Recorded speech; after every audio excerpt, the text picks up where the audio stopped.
So we have talked in the previous couple of videos about how to draw graphs and how to match equations to graphs. And now in this video, we want to talk about how we use graphs to either interpolate or extrapolate.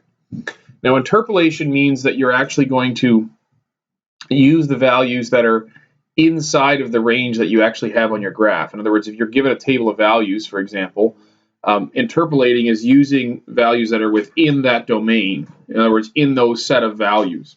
And extrapolation is you're going to go outside of the known values. You're sort of going to draw a line, and maybe your line stretches to here, let's say, if you can watch the actual video of me for a second. And then you're going to go up here. What's going on up here? That's extrapolation. You're going beyond your data set to try to, but you're assuming the pattern continues, okay? So here's a question, and here's a graph. It says Jenna's loan payment. How much did she originally borrow? So what you're going to do is basically read the graph. You're going to look at $0.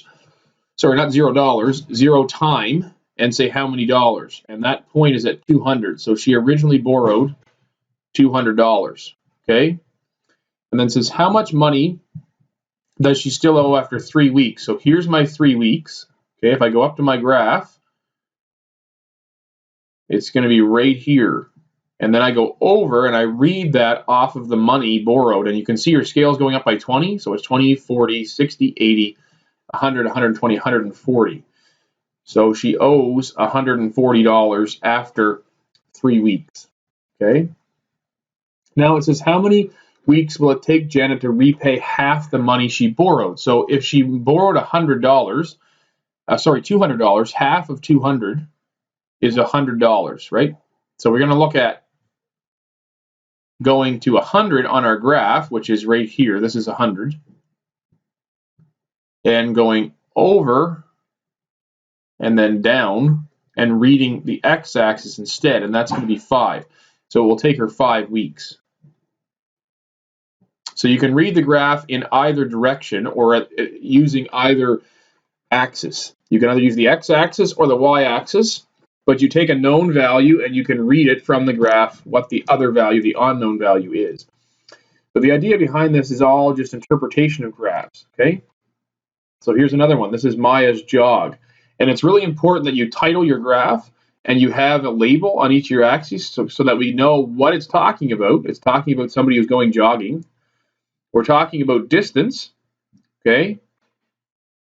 And you'll notice that it's in meters. And then we're talking about time in minutes, okay? So here is Maya's jog, original graph. And then what we do is we extrapolate. And you'll notice what I did is just drew a bigger graph. So it starts, if you look at this graph, it ends at 1200, right? So it ended here. But all we did is we just kept the pattern going. In other words, you notice it just jumps by a block at a time. So we just kept going up, okay? And you just sort of, in the x, it jumps a block at a time. In the y, it's going a little bit differently than that. So you just sort of draw a line through all those points, and you continue your graph up. This is extrapolation, okay? So we take an original graph, and we just assume that the line is going to continue, and we draw it bigger. And then we use the bigger graph to get our answers. So the bigger graph, it says, how long will it take her to jog 2,000 meters? So we go to our graph, we say 2,000 meters, and then we go down, and it's a little bit under 17. It's probably about 16.7. Of course, we have to guess a little bit. We don't have an exact value. And the same thing with 14 minutes. 14 minutes is not in our original graph, right? Our original graph only went to 10. So we go to 14, we go up, and we go over, and it's slightly under 1,700 meters. Now, you can, I'm going to say it's 1,690 meters. That's what I'm going to say. There's a shift slightly under 1,700, okay? And then the question says, what assumption did you make? And we assume that the pattern continued, okay? Now, what is the pattern? Well, the pattern is Maya jogging. So what we're really assuming in the context of this question, and I won't write out the whole sentence because you don't need to watch me do that, is that Maya continues to jog at the same rate. Okay, so she's jogging. If you look at a kilometer, which is 1,000 meters, she's jogging it in about 8 minutes and 20 seconds or something like that. So we're assuming she continues to jog at that pace, okay, the whole time. And you have to make that assumption when you extrapolate, okay? So when we when we talk about two data points on a graph that are within the data points that are given, it's called interpolation. We already talked about that, okay? So if you look at this graph, again, we have money, just like we did at the first one, but this time it's not telling us who owes the money, but it's just money owed and the number of weeks that it's going to take to pay it off. So when we go to interpolate, all we're doing is we've already got the line. We can just read it off the graph. So 4 weeks, here's 4 weeks. Okay, so we go up and we read over. And at 4 weeks, they're going to owe $160. Okay, at 7 weeks, so if we go to 7, here's 7. We go up and it's right here. It's along this line and that's 100. So at 7 weeks, they're going to owe $100. Okay. And this is how many weeks does it take to pay off 1/2 of the loan? So originally, they owed $240. So half of 240 would be 120. So that means we go to 120 and we go down to the line, go over to the line, I guess. And then we go down. And the answer is 6 weeks to pay off half the loan. So that's interpolation, okay?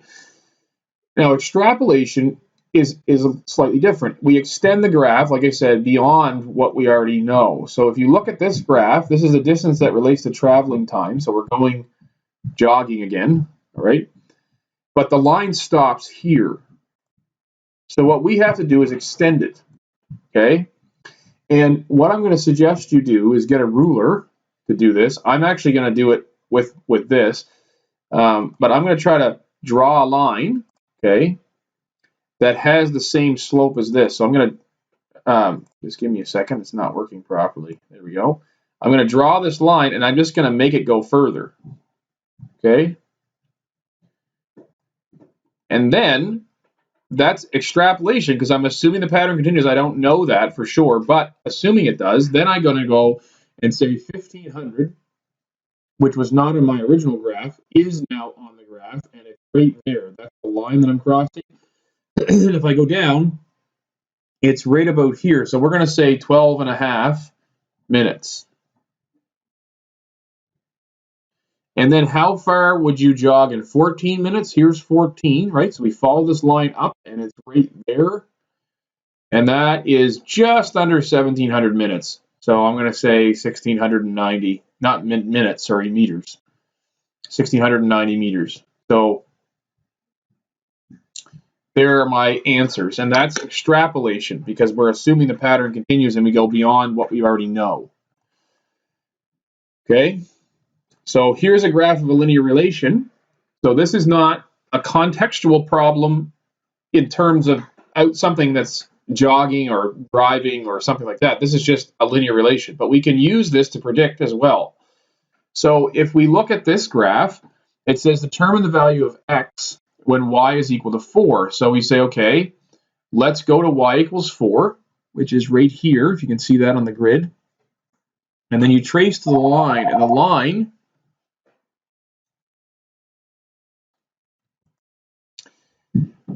so once we get to that value of y, then we are going to, once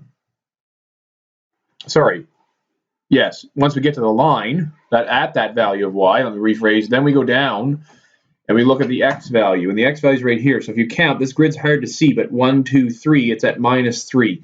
So we would say x is -3, okay? And then it says determine the value of y when x is 3. So if we go to x is 3, there's 1, 2, 3. We would go up all the way to here, and then we would trace over, and that's at 6. So we would say y is 6. All right, now there's a your turn question here, so you can try this, and whether you can see it or not, well, I guess will depend on how well you can read the graph, but it is easier to do these if it's in front of you. So I would encourage you, if you have the ability, to print it if you're doing an assignment or something, to be able to read right off the graph if it's easier for you. But we'll leave that for you to do. Okay, and then you can get the answers from your teacher as well as these questions. These are the questions from your textbook. So you can go to your textbook, page 196, and you can practice those there. There are 2 pages of them. And we'll leave it at that.